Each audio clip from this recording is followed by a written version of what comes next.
ఏడాది ముందో ఏడాదిన్నర ముందో జగన్మోహన్ రెడ్డి బాయ్కాట్ చేసి అసెంబ్లీని బయటకు వచ్చేసాడు. అసెంబ్లీకి ఎవడ వెళ్ళడం మారించారు. అలాగే 19లో చూసాం, చంద్రబాబు నాయుడు గారు బాయ్కాట్ చేసి బయటకు వెళ్ళిపోయారు. అక్కడ కూడా అసెంబ్లీ ఏమీ జరగలేదు. ఇప్పుడన్నా కనీసం ఉన్నది 10 మంది అయినా అసెంబ్లీలో కరెక్ట్గా మీరు ఏం చేయాలి, ఎందుకంటే అత్యున్నత వేదిక అది.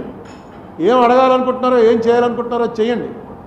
అయిపోయింది. అప్పుడు 23 వచ్చినప్పుడు మీరు చెప్పారు 23 స్థానాలు వచ్చాయి, ఇంక అయిపోయింది చంద్రబాబు నాయుడు చాప్టర్ క్లోజ్ అని. ఇవాళ ఏమైంది? మీకు 11 స్థానాలు వచ్చినప్పుడు వాళ్ళు అంటారు మీ చాప్టర్ క్లోజ్ అని. చాప్టర్లు ఏవి క్లోజ్ అవ్వవు. మీకు ఒక ఉదాహరణ చెప్తాను, ఇదేదో నేను ఊహించి చెప్తుంది కాదు. 1989లో ఇక్కడ సీనియర్లకు తెలిసి ఉంటుంది, 89లో ఫస్ట్ టైం ఎంజీ రామచంద్రన్ చచ్చిపోయిన తర్వాత ఎలక్షన్లు జరిగాయి. అంతకుముందు ఆ ఎంజీ రామచంద్రన్ గారి భార్య జయలలిత ఇద్దరు కూడా పార్టీ నాదంటే నాదని కొట్టుకున్నారు. 89 ఎలక్షన్లో క్లియర్గా 169 సీట్లు కరుణానిధి గారి పార్టీకి వచ్చాయి, 30 సీట్లు జయలలిత గారి పార్టీకి వచ్చింది. కరుణానిధి గారు సీఎం అయ్యాడు. నెక్స్ట్ 91లో రాజీవ్ గాంధీ గారు చచ్చిపోయిన తర్వాత అనుకుంటాను, ఈ ఎల్టీటీఈకి కరుణానిధికి సంబంధాలు ఉన్నాయనే దీంతో కరుణానిధి ప్రభుత్వాన్ని రద్దు చేశారు. రద్దు చేసి మళ్ళీ ఎలక్షన్లు వచ్చాయి. మళ్ళీ ఎలక్షన్లు వస్తే జయలలితకి 225, కరుణానిధికి 7 సీట్లు. ఎక్కడ 169 తక్కువని 7కి పడిపోయాడు. రూలింగ్లోంచి అపోజిషన్లోకి మెజరబుల్ అపోజిషన్. కానీ ఏడుస్తూ ఇంట్లో కూర్చోలా, నడిపాడు 5 ఏళ్ళు ప్రతిపక్ష పాత్ర నడిపాడు 7గురితోటే. నడిపి 96 వచ్చేటప్పటికి కరుణానిధికి 221, జయలలితకి 4 అసెంబ్లీ సీట్లు. లాస్ట్ టైం 7 వచ్చిన వాడేమో 221 పెరిగాడు, 225 వచ్చిన వాళ్ళు 4కి తగ్గారు. 2011లో మళ్ళీ 203. జయలలిత 2 సార్లు నెగ్గింది. 2016లో కూడా నెగ్గింది ఆవిడ చచ్చిపోవటానికి ముందు. అంతకుముందు ఎప్పుడు ఒకసారి ఈయన ఒకసారి ఆవిడ అలా వచ్చేది, 2 సార్లు నెగ్గింది. ఈ రాజకీయాల్లో ఎప్పుడు కూడా నిస్సత్వ నిస్సహాయత ఉన్నవాడు రాజకీయాల్లోకి రావటమే అనవసరం. ఉదాహరణ చంద్రబాబు నాయుడే. ఆయన వయసుకి మొన్న వేసంకాలం టీవీలో చూస్తుంటే మనకి చెమటలు పట్టేసావు. ఏంట్రా బాబు ఇంత ఎండలో అలా పడి మెయిన్ రోడ్డు మీద నిలబడి అలా మాట్లాడుతున్నాడు, చెమటలు కారిపోతుంటే మనకే భరించలేకపోతున్నాం. ఏసీ కూర్చుని ఎలా తిరుగుతున్నాడు అంటే ఆ కసి, ఆ రాజకీయం అనేటువంటి ఆ కసి ఉండాలి. నిస్సత్వ తగ్గిపోవాలి. నిస్సహాయత నాకు ఎవడో లేడురా అన్నది ఉండకూడదు. అలా చేశాడు కాబట్టి ఆయన మళ్ళీ రివర్స్ అయింది. ఇప్పుడు జగన్మోహన్ రెడ్డి కూడా మా వాళ్ళని కొట్టేస్తున్నారు, ఇవన్నీ కూడా మామూలుగా జరుగుతూ ఉంటాయి. ఈసారి కొంచెం ఎక్కువ జరుగుతూ ఉండొచ్చు.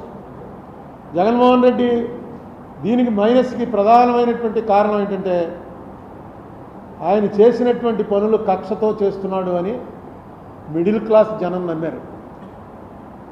ఆయన చేస్తున్నటువంటివి రూల్ ప్రకారం చేశాడా, రూల్ ప్రకారం చేయలేదా అన్నది పక్కన పెట్టి, రూల్ ప్రకారం చేసినా రూల్ ప్రకారం కాకపోయినా ఇది కక్ష పట్టి చేస్తున్నాడు అని ఖచ్చితంగా మెజారిటీ ప్రజలు నమ్మారు.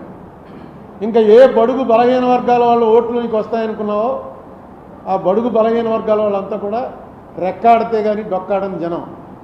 ఆ జనానికి 50 రూపాయల లిక్కరు 200 రూపాయలు దాటిపోతే తాకుండా ఉండలేని పరిస్థితి అనేక సంవత్సరాల నుంచి అలవాటు చేసాం. సాయంకాలం అయ్యేటప్పటికి ఇంటికి వెళ్ళేటప్పుడు లెక్కర వేసుకుని వెళ్ళడం అలవాటు అయిపోయిన వాళ్ళు ఒక్కసారిగా బడ్జెట్లో మార్పు వచ్చేసింది. మీరు ఇచ్చే ఎన్ని వేలు ఇచ్చారు, ఆటో డ్రైవర్కి ఇచ్చారు, తర్వాత చిన్న చిన్న పనులు చేసుకుంటున్న వాళ్ళకి ఇచ్చారు, 3000 రూపాయలు పెన్షన్ ఇచ్చారు, ఇవన్నీ కూడా కలిపి కూడా ఆ ఫ్యామిలీ బడ్జెట్లో తేడా వచ్చేసింది ఈ లెక్కర వల్ల. మీకు ఎలక్షన్లు పోవడానికి వాళ్ళకి డైరెక్ట్గా గవర్నమెంట్ తోటి సంబంధాలు ఉండవు.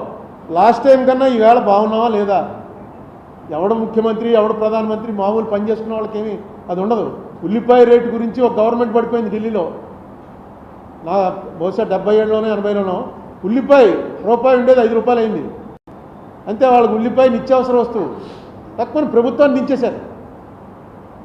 అలాగే ఇక్కడ సారా అన్నది ఎంత బలంగా పనిచేసిందంటే అది మొట్టమొదట పాపం ఫస్ట్ ఈ విషయం కనిపెట్టిన వాడు ఎవడంటే స్టేట్ లెవెల్ లీడర్స్లో మన రాజమండ్రి ఆయన సోమవీర్రాజు లిక్కర్ రేట్లు ఎక్కువైపోయి 50 రూపాయలకి ఇస్తాం మేము వస్తే అని అంటే ట్రోలింగ్ చేసి తెగతిట్టేశారు సోమవీర్రాజుని. అదే చంద్రబాబు నాయుడు గారు డైరెక్ట్గా మీటింగ్లోకి వచ్చి చెప్పాడు 50 రూపాయలకే మీకు నాణ్యమైన లిక్కర్ ఇస్తున్నాను ఇస్తాను మేము వస్తే అని. అది పనిచేసింది. సోమవీర్రాజు ఆ ముందే చెప్పాడు అది, ఎందుకంటే అతనికి ముందే వెలిగింది ఇది దీనివల్ల చాలా ఫ్యామిలీస్లో చాలా ఇబ్బందులు అయిపోతున్నాయి ఆర్థికంగా. తర్వాత ఇంకా చంద్రబాబు నాయుడు గారు చేయవలసిన 1-2 పనులు ఏంటంటే డీలిమిటేషన్ వస్తుంది. డీలిమిటేషన్ వచ్చి సీట్ల సంఖ్య 700 దాటిపోతుంది. అందుకే పార్లమెంట్ కొత్త బిల్డింగ్ కూడా 700 దాటిన వాళ్ళు 800 మంది పట్టేలా కట్టారు. డీలిమిటేషన్లో మన పాత్ర కరెక్ట్గా, ఎందుకంటే సౌత్ మొత్తం మనకి ఇచ్చేటువంటి డబ్బు బాగా ఇప్పటికే చాలా తక్కువ ఇస్తున్నారు. అది నేను అనేకసార్లు మీకు లెక్కలన్నీ చెప్పాను. మనం ఆంధ్ర నుంచి 100 రూపాయలు వాళ్ళకి ఇస్తుంటే, కేంద్రానికి వెళ్తుంటే ఆంధ్ర నుంచి మనకి వెనక్కి వచ్చేది 63 రూపాయలు మాత్రమే వస్తుంది. అదే ఉత్తరప్రదేశ్కి 100 రూపాయలకి 120 రూపాయలు